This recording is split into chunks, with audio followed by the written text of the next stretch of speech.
Thank you. बिस्मिल्लाहिर्रहमानिर्रहीम। इस्लामाबाद के लिए निकल रहा हूँ, फिर से मेरी अदालत में पेशियां हैं। निकलने से पहले दो बातें करना चाहता हूँ। सबसे पहले ISPR ने बयान दिया है कि इदारे की तौहीन कर दी, फौज की तौहीन कर दी, कि एक ऑफिसर का नाम ले दिया, इंटेलिजेंस ऑफिसर का, जिसने 2 दफा मुझे कत्ल करने की कोशिश की। ISPR साहब, जरा मेरी गौर से बात सुनो। इज्जत सिर्फ एक इदारे की नहीं है, इज्जत कौम में हर शहरी की होनी चाहिए। इस वक्त कौम की सबसे बड़ी पार्टी का सरबराह हूं। 50 साल से कौम मुझे जानती है, मुझे कोई झूठ बोलने की जरूरत नहीं है। इस आदमी ने 2 दफा मुझे कत्ल करने की कोशिश की, और जब भी इन्वेस्टिगेशन होगी मैं ये साबित करूंगा कि ये वो आदमी था, और इसके साथ एक पूरा टोला है। और इसके साथ कौन है वो भी सब कौम को पता है। आज सोशल मीडिया के जमाने में सबको पता है वो कौन है। सवाल मेरा ये है कि क्या एक मुल्क का एक्स प्राइम मिनिस्टर, क्योंकि इस आदमी का नाम आ गया, मैं अपना FIR नहीं कटवा सका?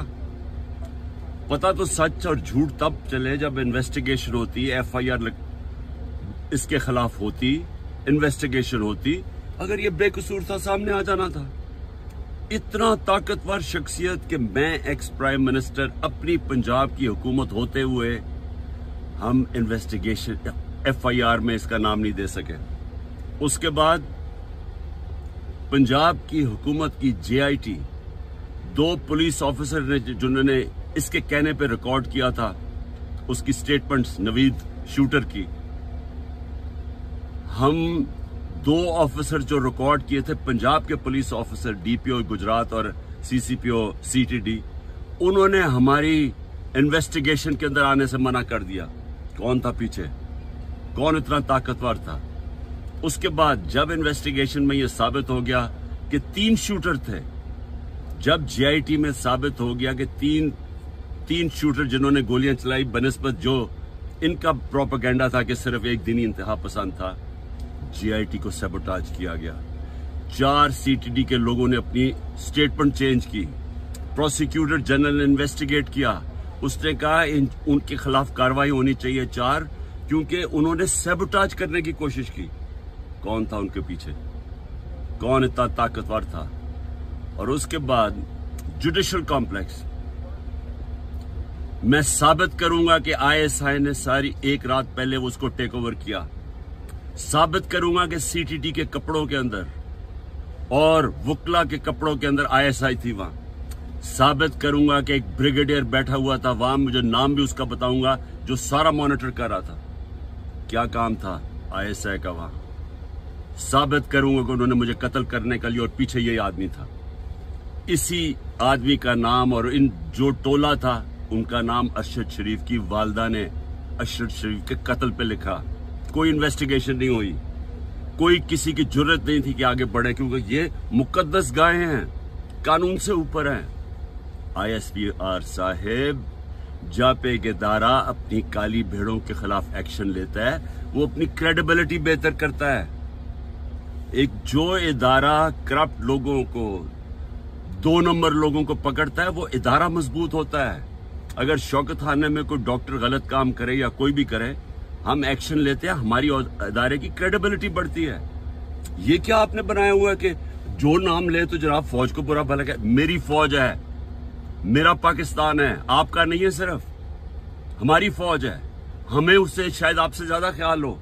ये जो हरकतें करना कि जी जो तनकीद करे उसको आप मुंह बंद कर दें, ये आप नुकसान पहुंचा रहे हैं इदारे को। और मैं ये भी आज कह दूं, ये जो आज मैं जा रहा हूं, वहां कोई पुलिस और रेंजर्स और FC इतनी बड़ी फौज लाने की, मुल्क के पैसे जाया करने की कोई जरूरत नहीं है। अगर किसी के पास वारंट है, सीधा मेरे पास वारंट लेके आए, मेरे वकील होंगे, लीगल होंगे, मैं खुद ही जाके जेल में तैयार हूं जाने के लिए। कोई ये सारा इस्लामाबाद में इतना खर्चा करना कि जी कोई पता नहीं कौन सा इस मुल्क का कोई बड़ा कोई मुजरिम आ रहा है, मेहरबानी करें, हमें कोई इस तरह का ड्रामा ना करें, सीधी तरह वारंट दें।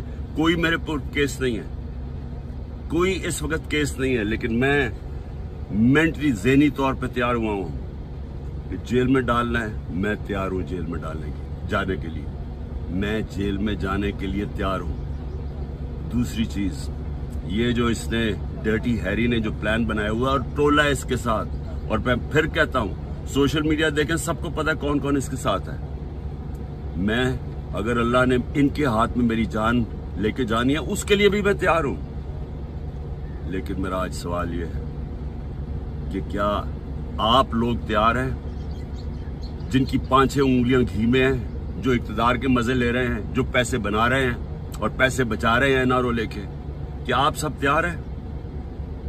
क्या हो सकता है कि इतनी ज्यादा कौम ना सड़कों पर निकले, लेकिन ये भी हो सकता है कि श्रीलंका में जो हालात थे, आज ब्लूमबर्ग कहता है, दुनिया कहती है कि पाकिस्तान के उससे ज्यादा बुरे हालात हो चुके हैं। तो अगर ये फट गई कौम, तो आप सबको अपने आप को बचाना, छुपते फिरेंगे आप।